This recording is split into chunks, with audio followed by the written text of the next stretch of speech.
Okay, welcome back. The Might and Magic 2. Gates to Another World. Yeah, so I spent some time grinding on skeletons in a closet. Very strange start to a game, but you know, it works. It works. It's now day 12. And my characters are all level 4. Not even 3, level 4. And I was a little confused initially on how to level up. It was not automatic. I'll tell you that. Not automatic. You actually have to go to a building in towns. So there's Turkov's training. And you go in there, and there's a couple dudes, like, sparring, and they're like, you want to train? And you're like, yep. And then you have to pay them money to level up. I never really had an issue affording it. I mean, it's kind of expensive, but I was able to afford it all. And different classes level up at different rates, but for now, you know, it's all relatively close together. So we're all level 4. And I did do some more purchases based on some recommendations from the walkthrough. So I've got scale armor now for our 2 frontliners. And I got a staff +1 for Shirvala. Still no bow or anything. I wonder if I can get him a crossbow. Her a crossbow. I did get a crossbow for the Hermit. Crossbow +1. And also Thief's Pick, which bumps up your thievery ability by a decent amount. So his thievery now is at 48%. Not too phenomenal, but it works. And then a blowpipe +1 for Cassandra. To have a ranged weapon that's not a spell. So if we go over here, I didn't notice it initially, but if you go to these menus, shopping menus, it'll actually put a little minus next to the letter, indicating that that character can't use them. So that's pretty handy. The real issue, I guess, is that if I want to know actual stats of weapons and stuff like that, I have to dig into this clue book, which is kind of ridiculous, but alright. So right now, our knight is using a large club, I believe, which has a damage value of 4. It's one of the worst things in the game. The small club is 2. So, probably actually the worst thing in the game. So that's what I should be upgrading. So if we compare all the things that he can use, the most expensive here is the long dagger. Long dagger has a damage value of 6. Pretty solid. The short sword has a damage value of 6. And it's cheaper. Go figure. The cudgel, which I thought is what a club was, has a damage value of 5, so it's in there. The hand axe, damage value of 5 as well. And then if you want to know, a dagger is a 4. So we want to go with the long dagger, I believe.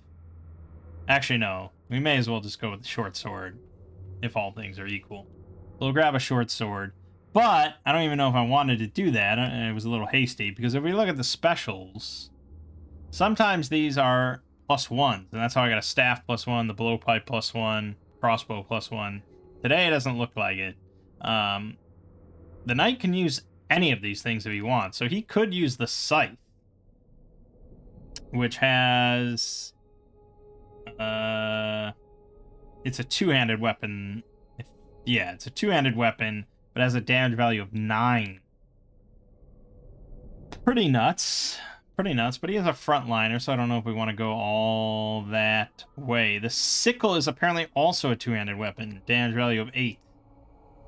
So none of these are one-handed, unfortunately. Staff has a damage value of 8 as well. It's pretty high. But our barbarian, I guess we could go with a two-handed weapon. That seems kind of fitting. So he could actually use any of that. He could use a scythe. Fuck it, give him a scythe. I think it's badass. I don't know if it's a good, smart choice. Apparently armor is pretty important in this game, which is why barbarians are not very good. But we're not going to be playing through the whole game, so whatever.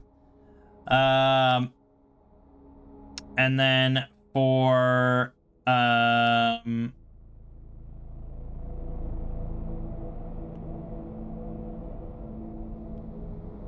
for our cleric, he's using a bullwhip. That can't be too good. Bullwhip damage value of 6, actually. Shockingly. So that's okay. Our archer's using a staff +1.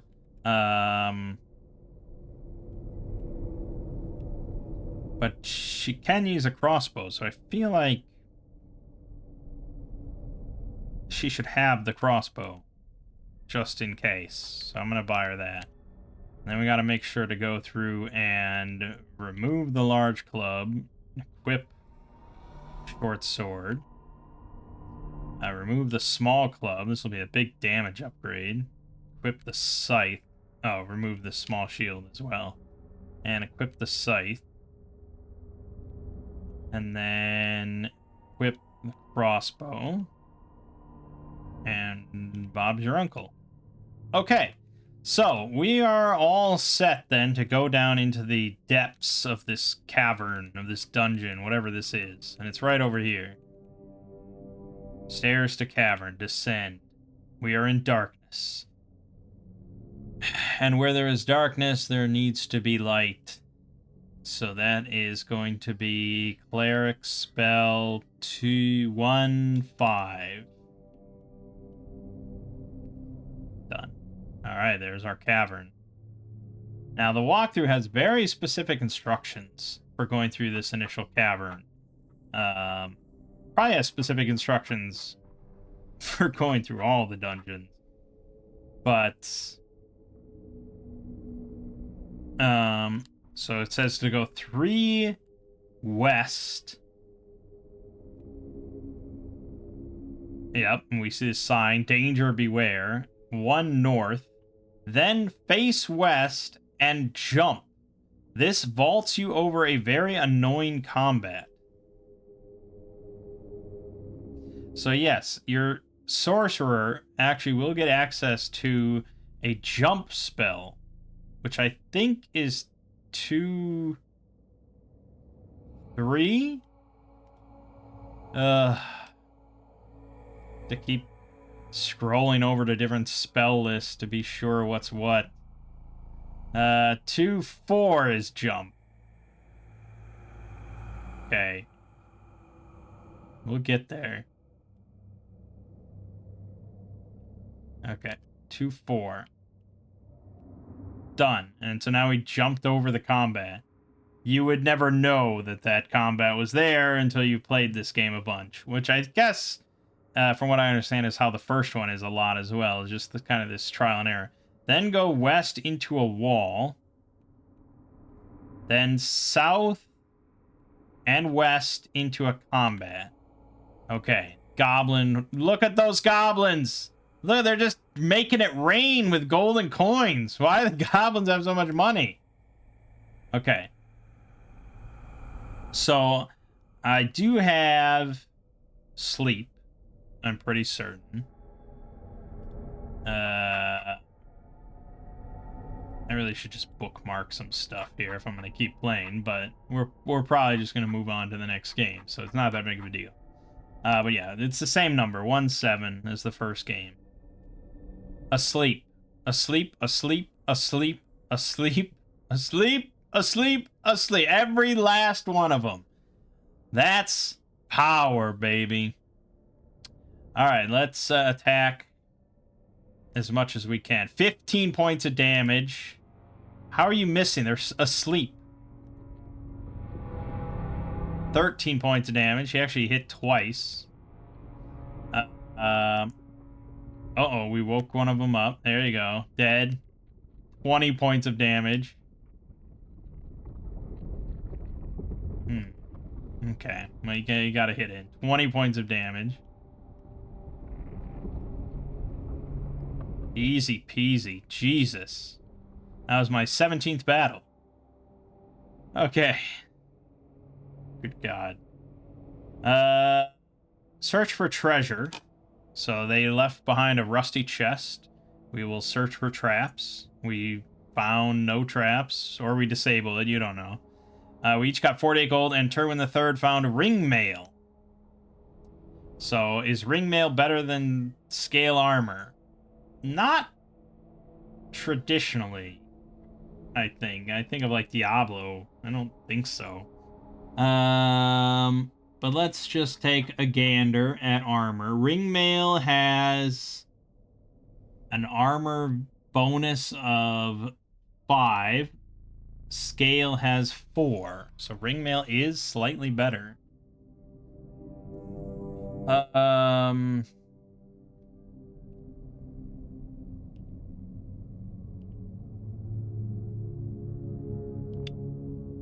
Yeah, but I want to give it to Conan, who needs a bit better armor, if he can get it. Ring, wrong class. Okay, he can't even use it. He's at the extent of his armor. Okay, trade item 1C. Remove, scale, equip, ring. So really, you'd be better off with like... Oh, actually, Turwin's not even a knight. I keep calling him a knight. He's actually our paladin. We don't have a knight. You'd be better off, certainly with a knight over a barbarian. Absolutely. But you'd probably be better off even with 2 paladins over a barbarian. But still, you know, we're having fun. Jump west again now. Okay, so, asked 2, 4. Jumped. Unlock the door. Explosion. Ouch. Unlock the door. Success. Be healed for the next combat behind the door. Okay. We can do that. So, we got, basically like an improved first aid at level 2 now. So, we'll cast that. And, yeah, we'll cast it on generic as well. And then, yeah, I mean, Conan is missing a lot of health, and that is kind of his defense. So he probably should bring him back up. The rest is fine, I guess. I mean, I could go all the way. Okay, so we have got 6 orcs, an inept wizard, and 8 goblins. It says you'll want to kill the inept wizard and focus on the orcs, and once you do, the goblet is 1 south, 1 west. Okay. So let's open up with sleep. As always. Got 1 orc, 2 orc, 3 orc, 4 orc, 5 orc, 6 orc. Even got the wizard. Jesus. We got everybody. Okay, let's try and destroy this wizard then as quickly as we can. Okay, 1-shot him. Easy. Then it's just a matter of picking apart these orcs, I guess. This is an easy battle.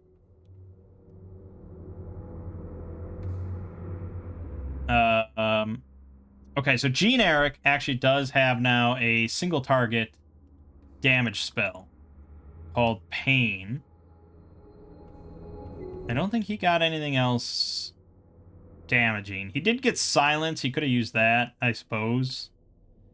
But yeah, we got Pain, which is 2/4. So let's try that. 13 points of damage onto an orc.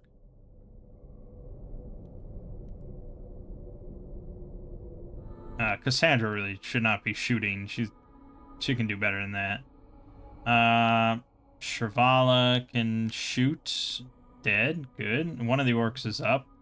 So let's focus on him. 15 damage. Dead. Good. Goblins are getting involved now. we're still very good on health.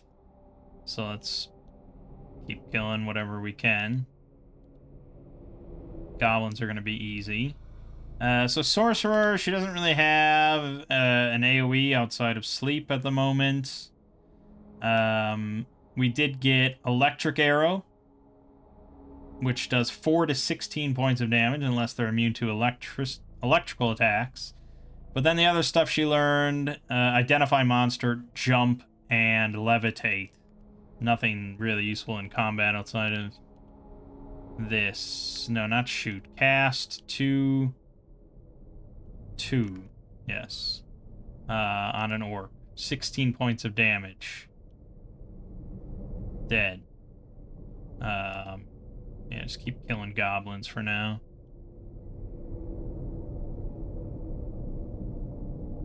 Really trivialized that whole damn fight. It's pretty good. Cast 2/4.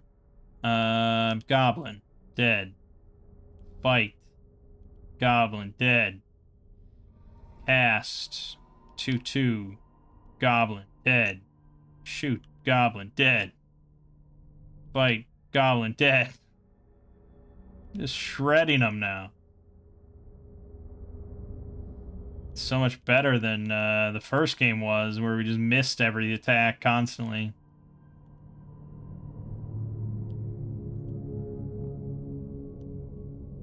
Okay.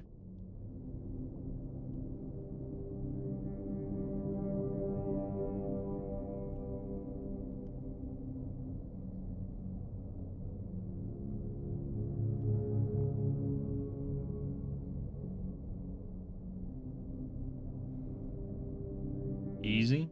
Easy, easy. Done. 650 XP. Oh, hold on. Nothing here. Oh, shit. Super sprites. Okay. We're in the battle with the super sprites. Shit. It's okay. It's okay. Alright, cast. Fuck sleep. Let's just blast them out of the sky with electric arrow. Not affected. They're immune to electricity. It's bullshit. You know it. You know it's bullshit.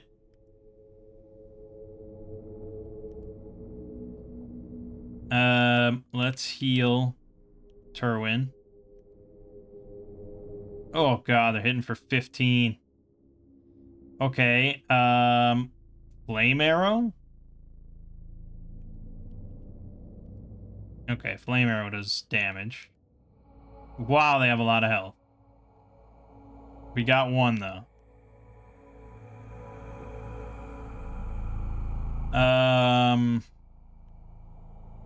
Okay, so Gene still has 13 spell points. So he probably could do a pain. 8 points of damage. Okay, so far so good. Cast 7 points of damage. 7 points of damage. 19. There you go. Okay, I think we'll get him.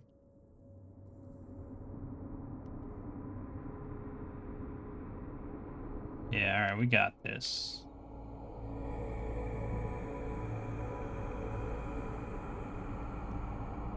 So much health. All right, down to 1. Pretty sure we can take this pretty easily then. We won't waste any more spell points. Still have to get out of this place, keep in mind. Done. Okay, and we found a stone chest. 16 gold, 3 gems, and a splint mail +2. Ah-ha-ha! Now that... Splint mail +2, huh? So, barbarians also can't use that. It's got an armor bonus of 7, though. So, that is really good for Terwin. See, this is why you want a knight. Because right now, basically, I have one character that can use this high-end armor. But now his AC is 13 compared to Conan's 6. You found a valuable gold goblet. Excellent. Okay, so now, a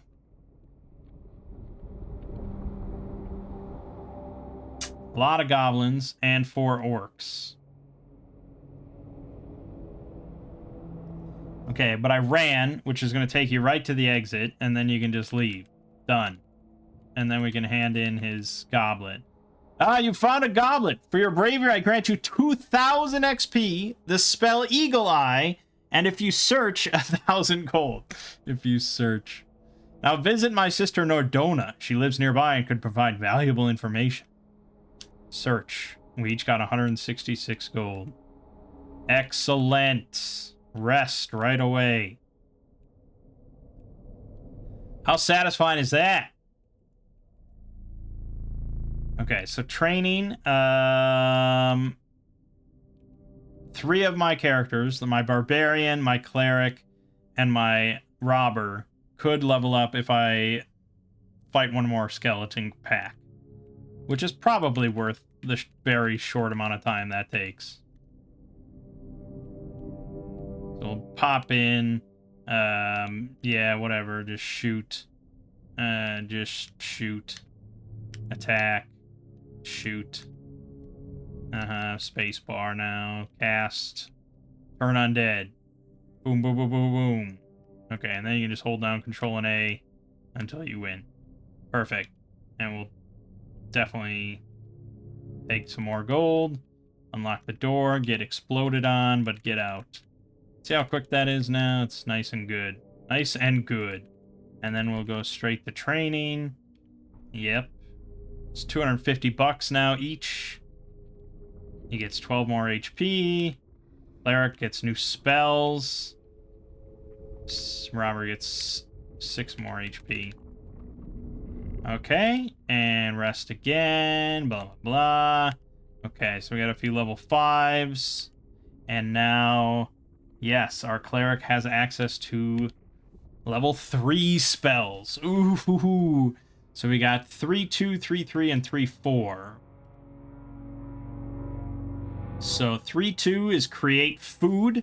Adds 8 food units to caster's food supply. Caster may then distribute food among other party members if they desire. Costs 3 points plus 2 gems. So it's not infinite food, unfortunately. 3-3 is cure poison. Pretty handy. And 3-4 is immobilize. Up to 5 monsters in combat. Okay. And then we got Eagle Eye, which I imagine is a sorcerer spell. Yeah, 2-1. When you're outdoor, out of combat, you get an eagle-eyed view of the outdoor terrain, providing a 5x5 overhead view of the area and your party's location.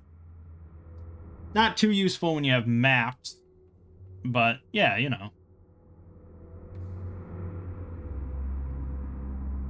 Okay, so now the walkthrough says to go back downstairs, but with a different path. So we'll go back down. Gotta cast light again, which, yeah, God help me, I can never remember the numbers. It's 1-5. 1-5. Okay.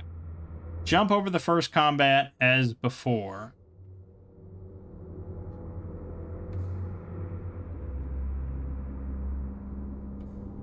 So that's here.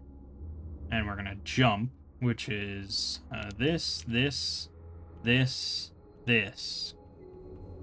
Wrong button. This. Boom. Okay. Then head north. Okay, I can't head north. So you lied to me. So we're just gonna fight this, I guess. 1 orc and 3 deadly rattlers. Sure. Let's hit him with a little bit of that electric arrow. 14 points of damage. 30! 20! Whoa!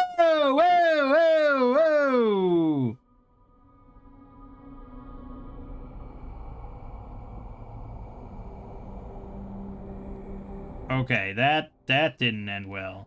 So Cassandra's dead. Wow, that took a turn for the worse real fucking fast.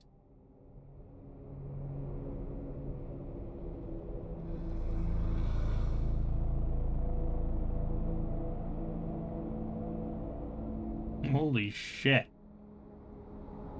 Okay. How am I supposed to jump over that combat?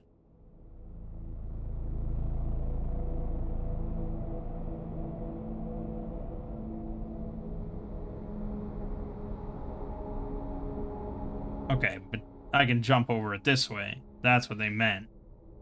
Okay. 2, 4, jump. Okay, but then head north. There'll be a sign near the end of the passage. You'll need to hit the first combat, but then you can move west to square. Okay, what are you talking about?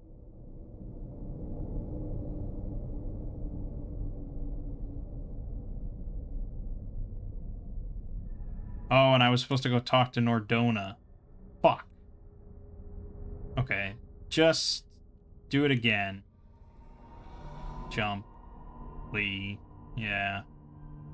Whatever, and we'll rest real quick just to get those points back. I have to go see Nordona, as if I just know where Nordona is. That's literally what the walkthrough says, is just go see her.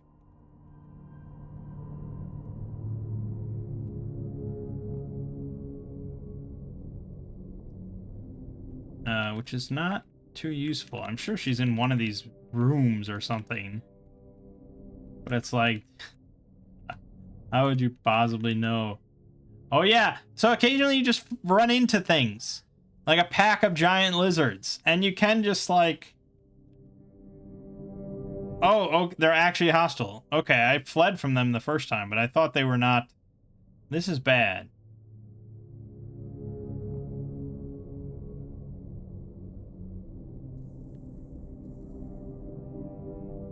Okay, there we go. Jesus Christ. Terrifying.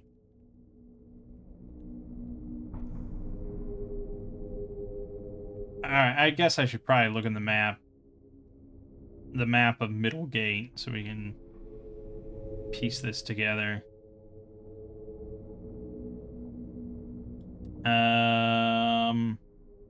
Nordona.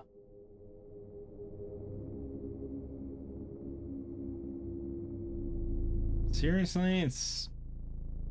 Okay, it's not listed in the clue book.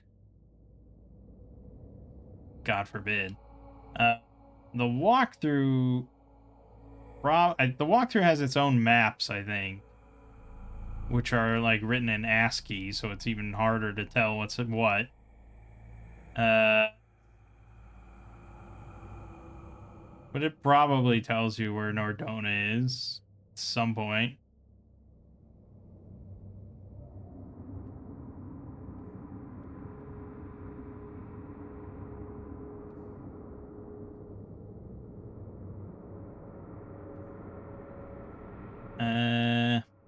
One, two.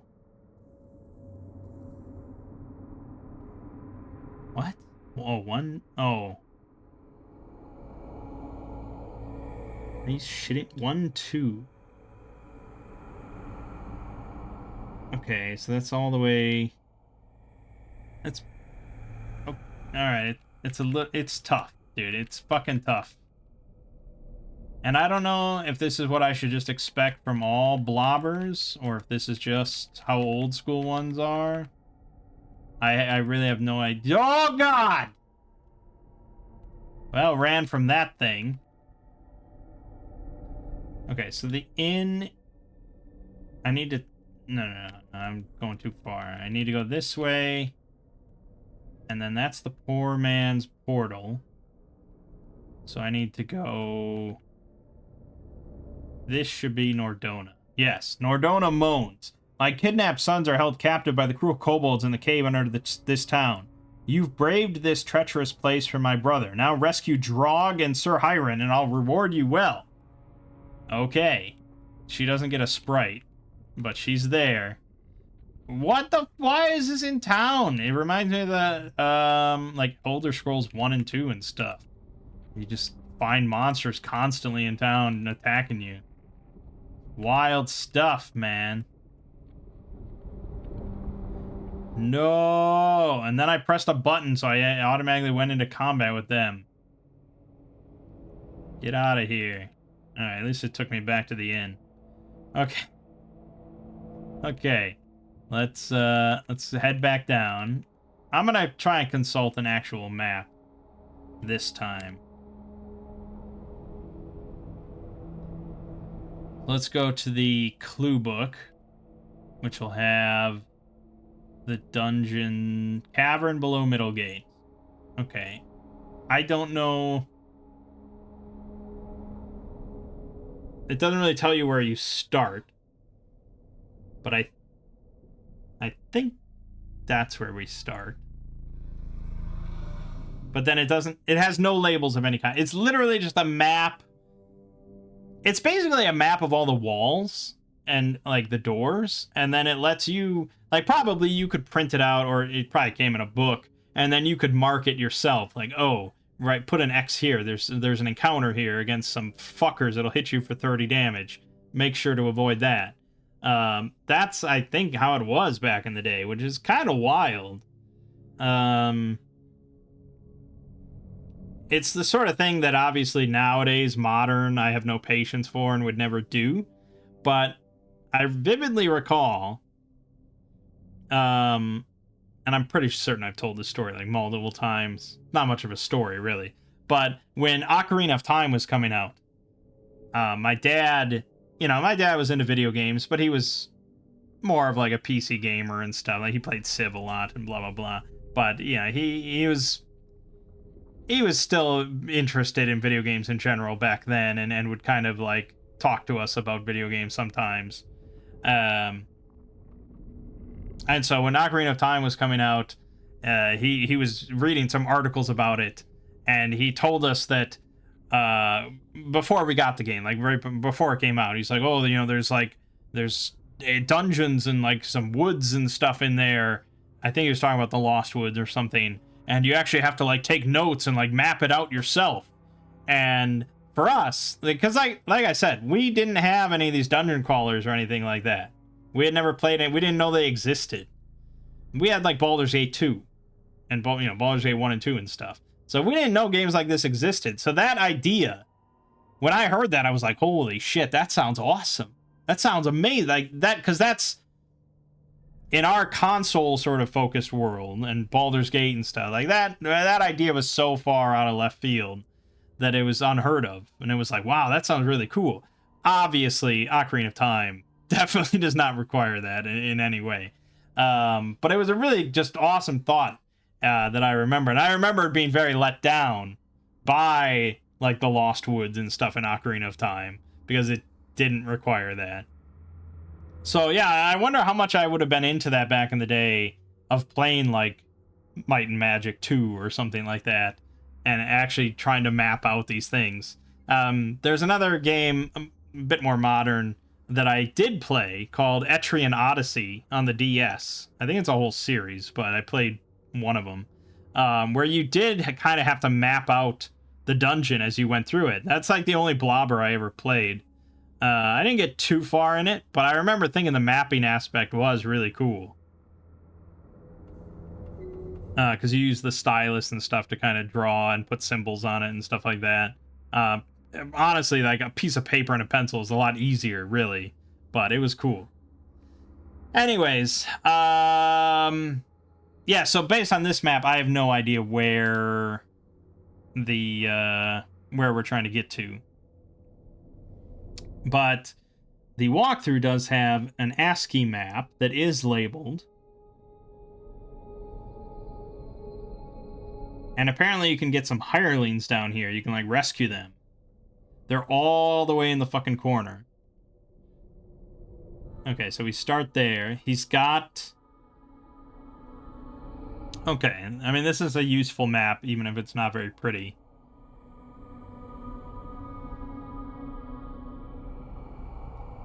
So there's dialogue, blah, blah, blah. There's 1,000 gold you can pick up in this corner.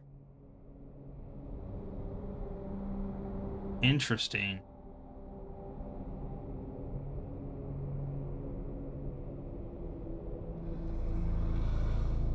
Okay, there must be a label, a legend somewhere that I missed. Okay, yeah. So the @ symbol is a planned fight.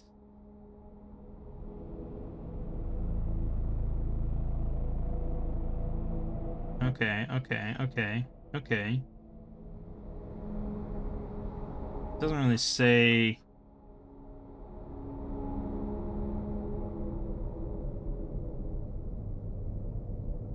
Oh, okay. So I'm trying to get those hirelings. That's in the northwest corner. There's fucking like 3 planned fights.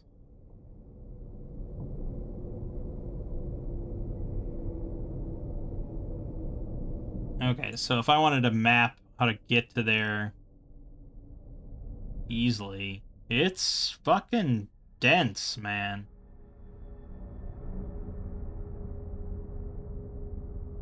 Oh, okay, I see what he said. Oh, I get what he meant when he said. All right, all right, all right. Yeah, so we are supposed to go here and then jump. So we'll jump. Boom. And then you're supposed to go here and go north. And then from there, I guess, we want to go here.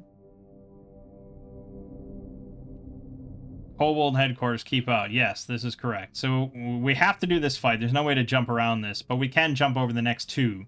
So we have to do this fight. Look at those little kobolds. That's not a D&D kobold, to tell you the least. But we can do this. All right, let's start with sleep. It's always a classic. Sleep, sleep, sleep, sleep, sleep, sleep. So easy. Oh, dude, they're easy as shit. What the fuck? Why? There's like no... everything... There's no way to tell. There's no way to tell, like, what will just, like, one-shot half your party and what will not one-shot half your party. So, okay, so we're going to move 1, and then we're going to jump. And then we're going to jump again. And there we find Drogue and Sir Hiron. They thank us and flee. And then... there's an S here, but I don't know what that stands for. I forgot to search that other treasure. Okay, so that was good. That was easy.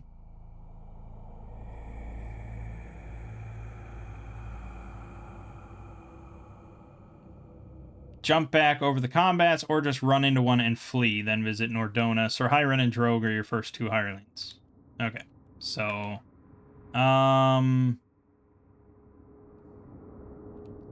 Yeah, I guess let's jump.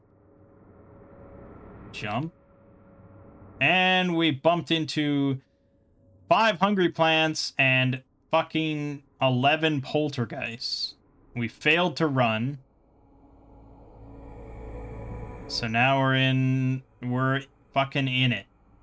So let's try and cast asleep.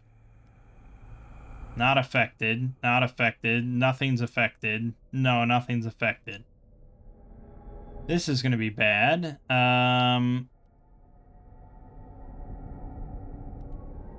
Okay, we got a poltergeist. That's good. Alright, we got 2 poltergeists. Some misses. Not too shabby. Oh, hold on. I could have sworn I read something about poltergeists not actually being undead, even though you would think they are. Because turn undead doesn't work on them or something like that. Oh, boy. Undead. Poltergeist.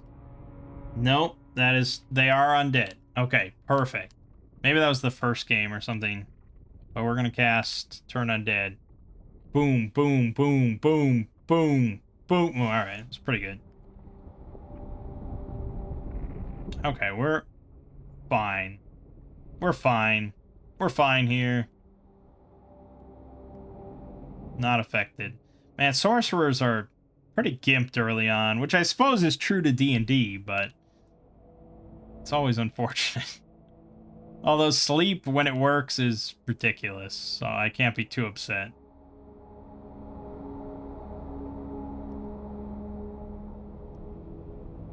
Alright, I think this is pretty much in the bag. We'll fast forward through that. Done. Nothing there.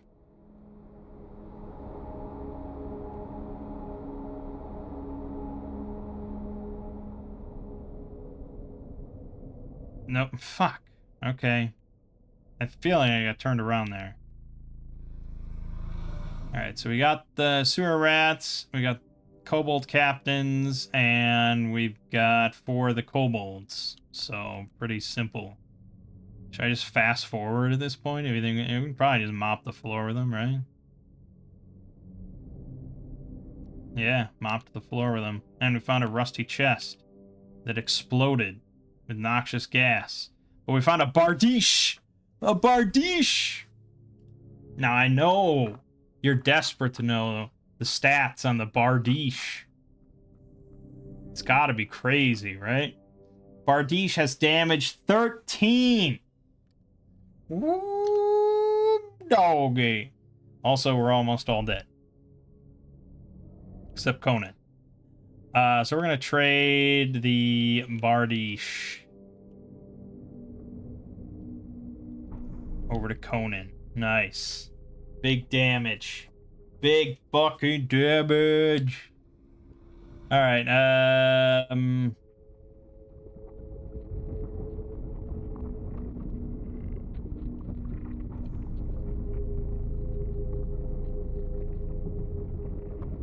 let's cast Cure on everybody. Good. I think we want to jump here. But we might be able to just run. Okay, good. And that's a lot faster and a lot easier, so you want to do that if you can. Alright, and let's just rest real quick. Good, good, good. See, no game overs this whole time. My grateful sons are now available for hire at Middlegate Inn. I reward you with information to help you gain untold riches. Travel through portals to all towns, donate at the temples, then visit Fatal Carb Fountain. Okay. That sounds sensible. But we gotta recruit some hirelings. Sir Hiram the Knight and Drogue the Barbarian. Yes, of course, we'll take both of them. Party's now full. There you go. Up to 8. So they are level 1. So I imagine you probably want to just, like, get them leveled up a bit. And, you know, their stats are not amazing. But I do have some spare gear. So I can trade to the Barbarian, the Scythe, and we have a shield that I can trade to the Knight. And we have ring mail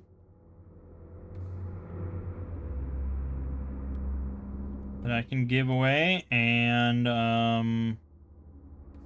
mean, yeah, we can just give the large club. There you go. It's fine for now, I think.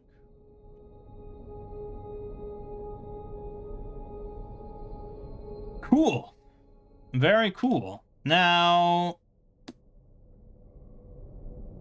the Apple version of this game has a loophole where you can go back to Norden and keep solving his quest, which gets easier each time. It also gets you 1,000 gold, too. Once you get to level 5, or even before if you're really brave, you may want to look around other towns, but you can also pile up gold here if you want to. In fact, if you get 5,000 gold, then there's a good cheat I recommend. You just have to get to Atlantium. Okay. I guess I could look at my training first. 10,000 XP now to get to level 6. Okay.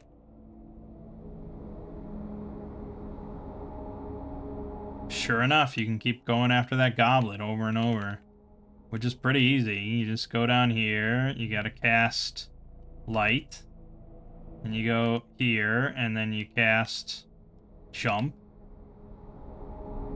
and then you go here, and you do this battle, and, you know, you just put them all to sleep, and then you just slaughter them. And then we probably could have jumped over both of these, I suppose, but, you know. But we can just fast forward through combat. And then we unlock the door, get in here and fight this. And then she put some more people to sleep. Oh, the wizard is up and one of the orcs is up. So let's kill the wizard. Easy. He's very fragile.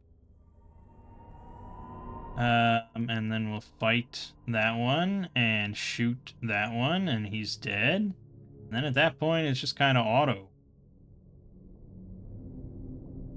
Done. And then we got the goblet.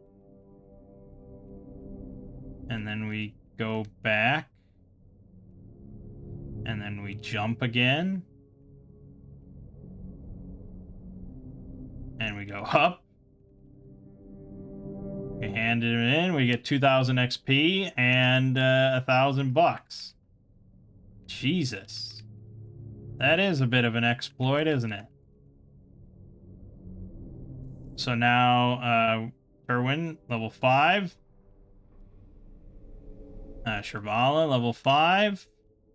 Cassandra, level 5. New spells. And our hirelings. Boom. Level 3. Easy. It's even free to train them. Wow. Well, that's pretty good. Yeah, I mean, if I was going to do a full Let's Play of this, I would probably do that quest many times. So now, Cassandra knows 323335. Which is 3, 3, 2. Fly. She knows fly. Outdoors, the entire party can fly to move to any other outdoor location. Pretty good. 3, 3 is invisibility. The entire party greatly decreases the monster's chances of hitting them in combat. Pretty damn good, I would imagine. And then she has web. Costs 3 gems. But it wraps monsters in a supernatural web, preventing them from fighting for the duration of combat or until they escape. Damn, that's a good web spell. Okay, cool.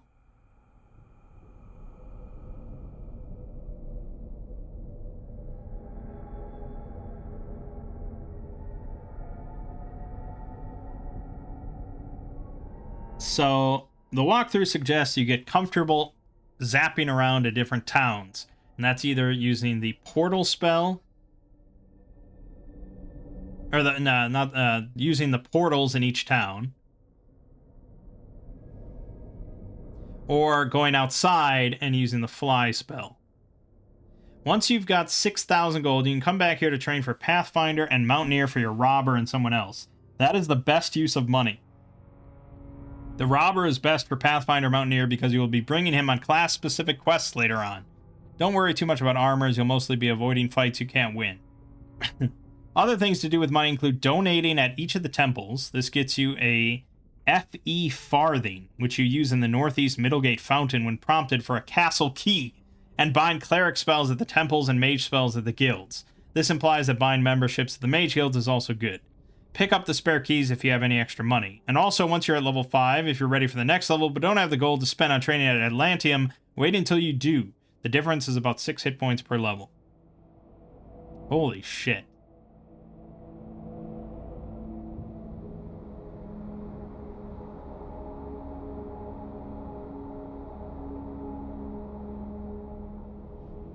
So it suggests going to Zanzibar, buying some large shields. So I guess let's try and just do that. Let's try and leave. Let's just try and do that. Let's try and leave this place, this town, finally, and fly to Zanzibar. So we need to find the outdoor door for Middle Gate, which is at 16. So that's okay. That's pretty easy to find. So that's going to be out this door, left, and then straight all the way. You're at the city gates. Yeah, can't you tell you're at the city gates? Exit, yes. Oh, look at this. We're outdoor. There's trees and water and shit. Oh my god, I'm your guardian Pegasus. Welcome to the outer world of Kron. Beyond these town walls lie dangers and wonders. Should you discover my name, I will help you once per year. Seek me out in the ice tundra. Jesus Christ. Okay. So, oh boy. So we're going to cast with Cassandra, 3, 2, return, fly to, we want to go to Zanzibar, so that's E4. I know, it's like a fucking different language I'm speaking here. But remember I said there is a map. The game comes with a map. Might and Magic 1 and 2, they have this map. And it is gridded, sort of. It's not an actual grid, although there is like coordinates around the edges. So you kind of have to guess, I guess, a little bit. So it's divided between A through E and then 1 through 4. And so if you look at the map and you look at kind of where the big towns are. So Tundara, which is in the ice tundra region, would be A1. You know, that's all the way up in the corner there. And then there's Volcania, which is right near the elemental plane of fire. That would be E1. And like you can pretty much just tell that by looking at the map. So we want to go to Zanzibar, which is obviously in the desert region. So that would be E4. They're kind of spread amongst the corners. Atlantium is at A4. And then Middle Gate, obviously, right in the center at C2. So that is actually not that cryptic, as long as you look at the map. You would be able to tell that. So now we've gone to Zanzibar. Can't you tell we're in the desert? And we want to head 2 spaces east, I guess. And there you go. In a secluded grove of trees sits Zanzibar. Yes. So you can't even see the city when you're like next to it. When you're 1 square away. You have to step forward and then it's there. So, yeah, that's rough. That is definitely rough. Because that goes for basically everything in the game. Like, nothing really is there until you are in front of it.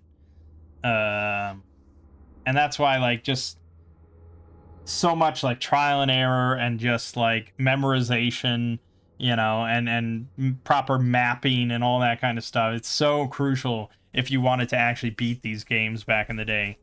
Nowadays, you know, we have online walkthroughs and maps and stuff that make it a lot easier as far as you don't have to do that yourself. But it's still, there's so much like cross-referencing then if you're going to follow a walkthrough. And yeah, like the fact that even you have to look up what your spells are. Because all you have is just spell 2-4 and you just have to know what that is. But, you know.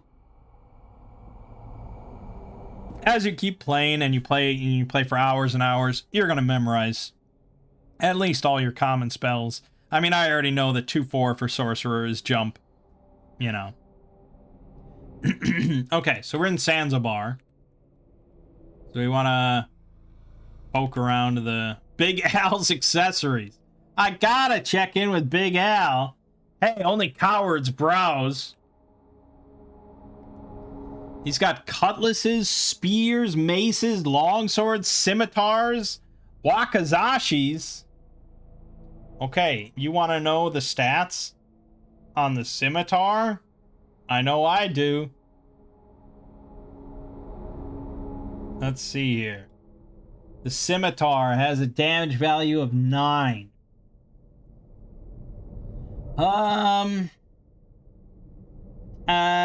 You know, it's fine, I suppose. The longsword, the traditional weapon, has a damage value of 8. So the scimitar is slightly better for 30 extra gold.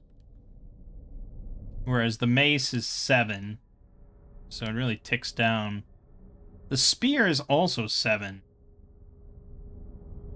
It's weird. And the spear is usable by, like, practically everybody. So I don't know why.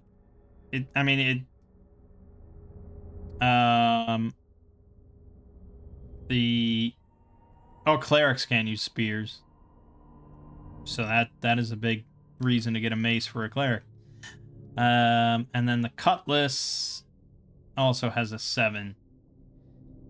A lot of weapons do have, like, special bonuses and stuff, but it's all kind of like the magical weapons, you know, it's like the blazing axe and the flaming sword and the holy cudgel and stuff like that. So of all the normal mundane weapons, it seems like there's quite a bit of overlap, I guess. I don't know. Let's look at today's specials. Short bow, glaive, warhammer. Hey! Nice. So a warhammer, which should not be a two-handed weapon, I'll let you know, has a damage value of 10. So that's no bardiche. We'll skip that. Glaive, also two-handed weapon, damage value of 10. Skip that. That bardiche, that was a great find.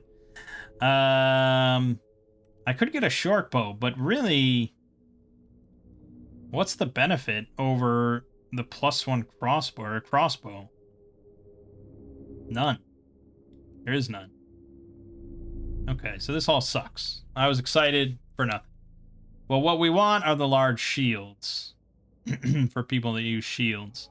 So Terwin will buy a large shield, and Gene Eric will buy a large shield, and the Hermit will buy a large shield. I mean, Conan really should buy a large shield, but it is what it is. Gene Eric could also get in... Oh, Gene Eric could wear splint mail. I should do that.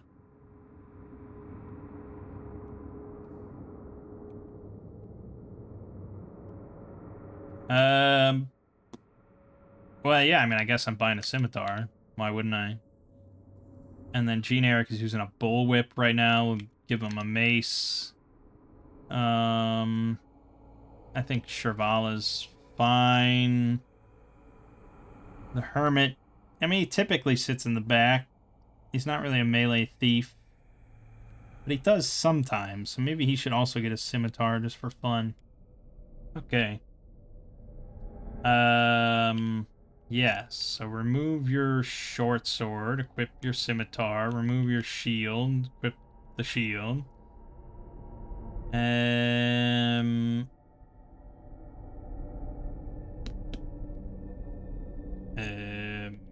Something like that.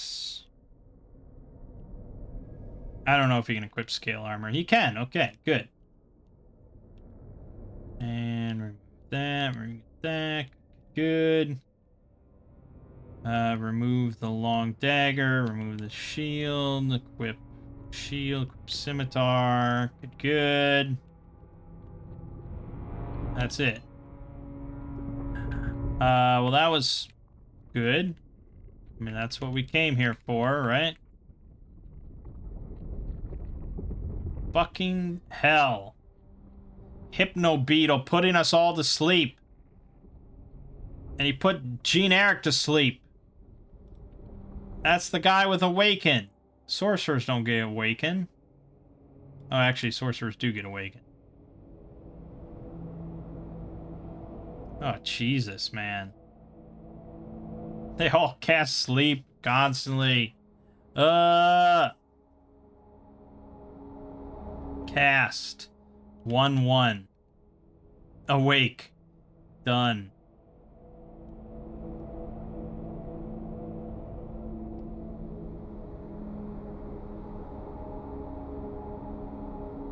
I lost gold. Oh, because they're thieves. Well, fuck you, man. But I really want to take care of these hypno beetles. They're annoying. Cast Pain. Boom, dead. Conan, 25 damage, dead with that Bardiche. Drogue got put to sleep. Gene-Eric put to sleep.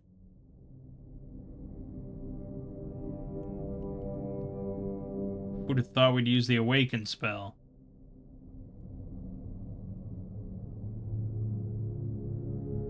Good. Good.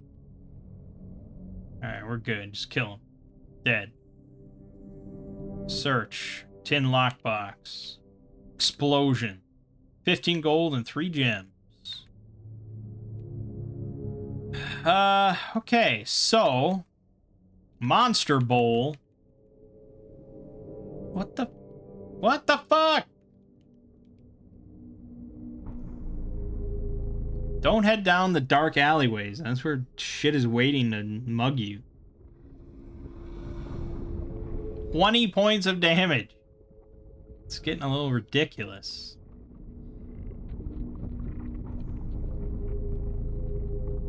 Phantasms might be undead.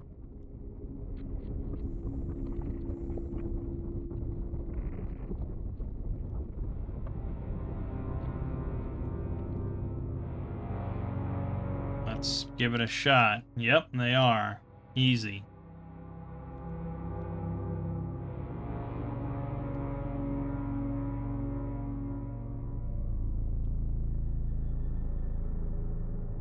$20 points of damage. Cassandra's down.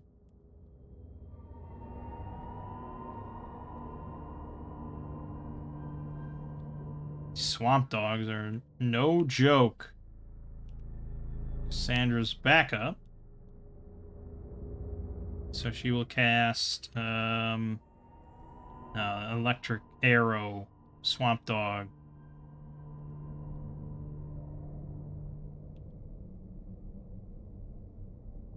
They're hurting. Good thing the muggers got put to sleep.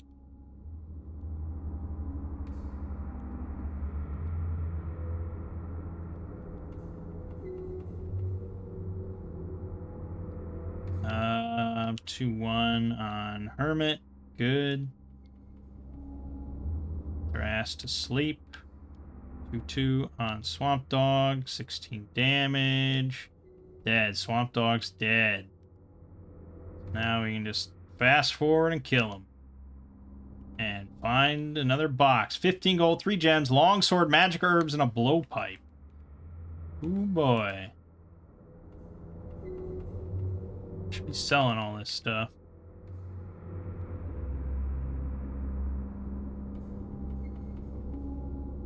The Sandy Dunes. Lucky Spade, the best gambler alive, will teach you his system for 200 gold. Take this special course? Yes. I don't know, the Hermit. So now he's a gambler. Probably not very good. I didn't hear anyone mention getting gambling. BitPro Locksmith. Buy this little beauty. The slender yellow key. Huh. The Whirlwind Mage Guild. See, we're not part of the guild. You have to find another guy who will let you buy entry into the Mage Guild. So for $40 here in a tavern, and the price keeps going up, you can fill up your whole party with all their food. So 40 food. And you remember you have to spend a food every time you rest in order to actually recover health and spell points. So at a temple, then, the cleric can buy new spells. So we can get spells 2/2, 2/5, or 2/7. Actually, if we gather all our gold, we can probably get all of them. So those are... 2/2 is heroism. One character in combat also costs a gem. Temporarily elevates a character 6 levels of experience for the duration of combat. Hot damn. 2/5, protection from elements. Increase all characters' resistance to fear, cold, fire, poison, acid, and electricity for the whole day. But it also costs a gem. And then 2/7 is weaken. Also costs a gem. Go figure. Weakens up to 10 monsters, reducing their physical damage by half until the spell is overcome. Sure. You know, we're pretty much wrapping up here, so I think that's fine. I'd have to look at the map to see...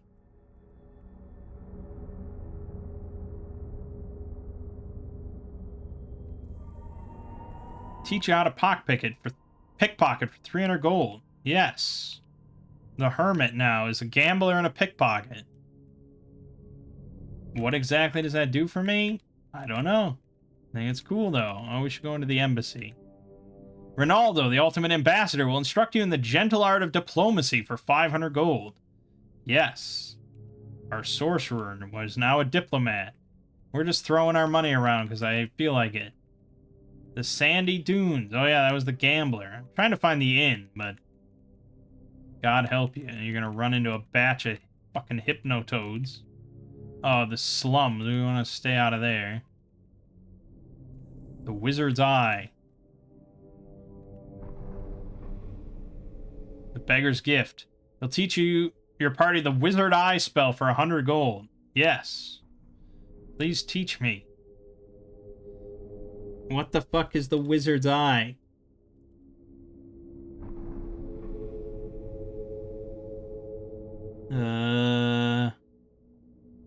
Oh, it's 3/6. Costs 2 gems. Use the magical eye of a powerful wizard to show a 5x5 overhead view of your party's location in any indoor maze. Okay. Oh god, mini Rexes and brain eaters and friars and skeletons. What the fuck? Okay, well, I fled. What the hell is happening here? There you go. Look, we have a little mini map now. Look how fancy that is.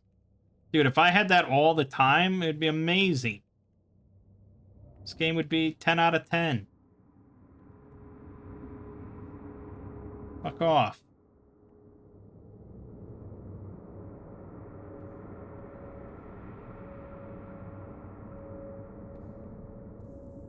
Oh, and then it wore off. Not a 10 out of 10. I really should just look at the map. Because I don't know how to find anything. Oh, there's Big Al's accessories. Yeah, I wanted to actually sell stuff.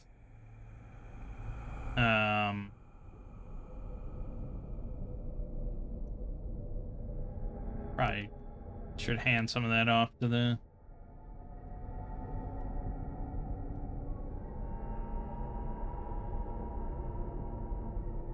other guys. Anyways.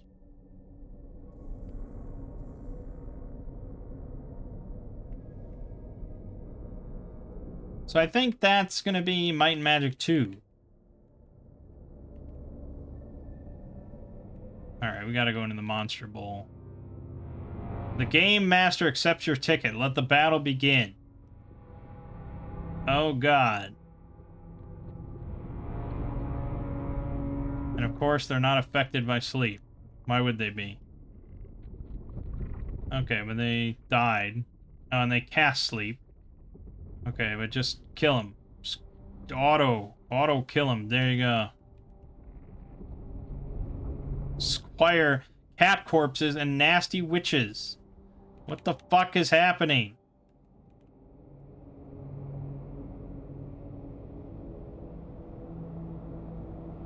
Hey, there's the inn. Found it. Perfect place to stop, huh? So, yeah, it's fascinating. And I do think in practically every aspect, it's an improvement over the first game. I still don't really think that it's at the point where I'm like, yeah, I want to keep playing this. I want to not stop. I want to experience everything this game has to offer. It's still sort of at that novelty point, you know, where it's like, ah, well, look at this and look at this and oh, that's so cool and oh, I can't, you know, it's like that exciting, just like that sense of discovery, I guess, of this game that you've never heard of and never experienced that has a lot to offer. But it's still let down by one, I suppose the gap between what we have today and what we had in 1988. It's, you know, let down by things that we know now as gamers could be just a lot better. You know, you can play a game like this and be like, okay, that's cool, but if you just did this, it would be a lot better. If it just had this, it would be a lot better. Things that I would imagine are coming, you know, in future games in the series. But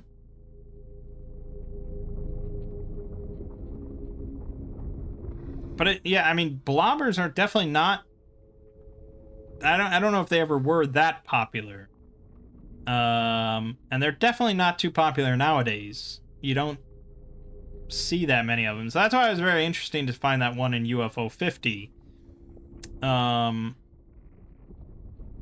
I thought was really great, you know. And I think there are modern dungeon crawlers.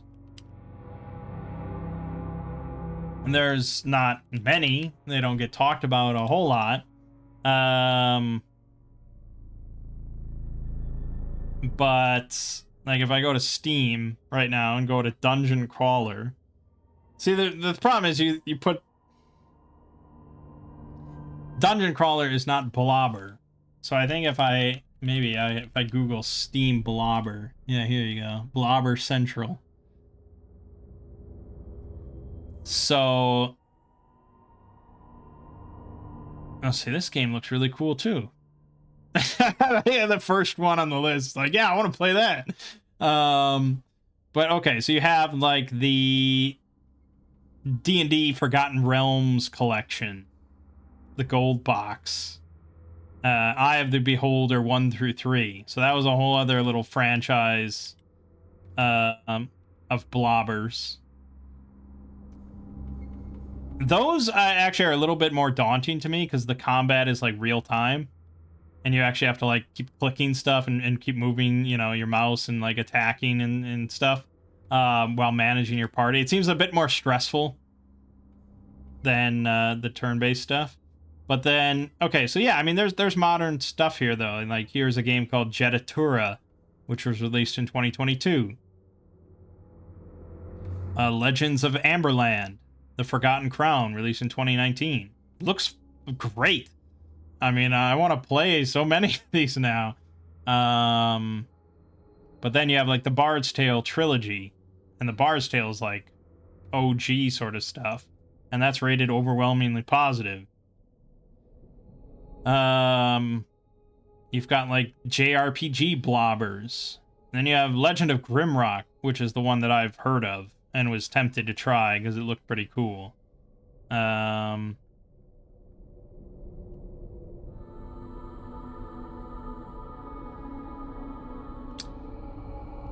mean, Blobber Central does not have that many games on its list, though. There's 14 of them. So, like I said, it's definitely not a super... what's the word I'm looking for? Prolific genre. Okay, so here's a separate list, which is every game on Steam that has the tags Dungeon Crawler, First Person, and Party-Based RPG. So that would technically be all of the blobbers on Steam.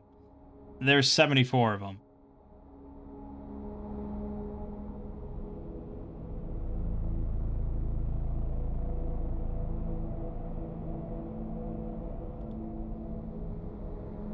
Yeah, I mean... Yeah, this Legends of Amberland game looks really sweet.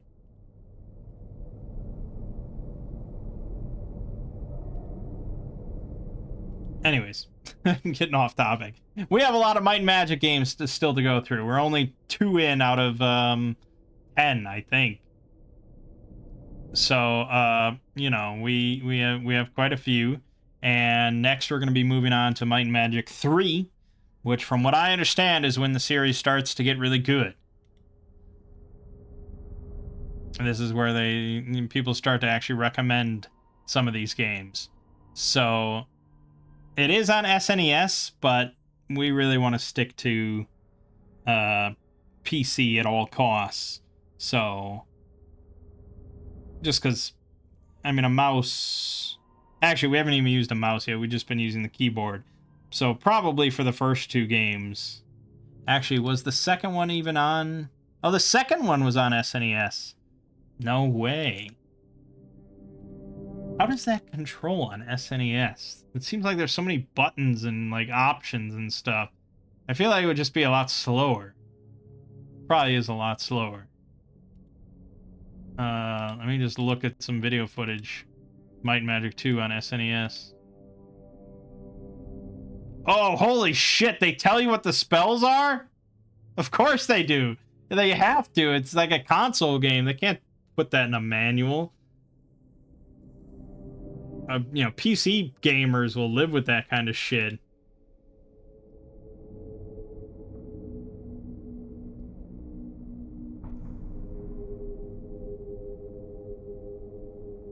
It actually seems pretty nice, to be honest. I mean, a lot of it is the same, but it looks pretty good. Maybe I should have played it on Super Nintendo instead.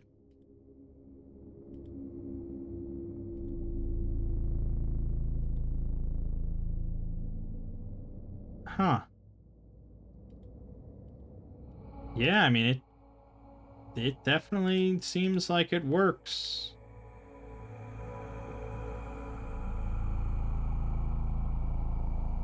In some cases, it actually looks faster to do the menus.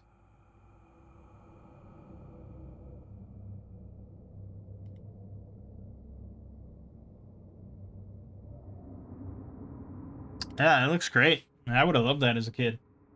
Anyways, I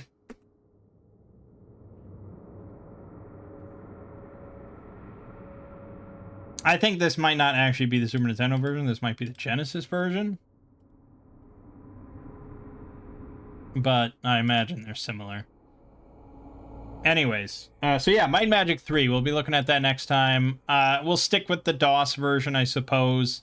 Just for consistency's sake. But if I was going to go back to Might and Magic 2 at any point in my life, I might go with the Super NES or Genesis versions.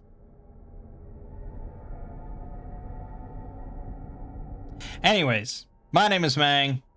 Game watching has been Might and Magic 2, Gates to Another World. And I'll see you fine folks in Might and Magic 3.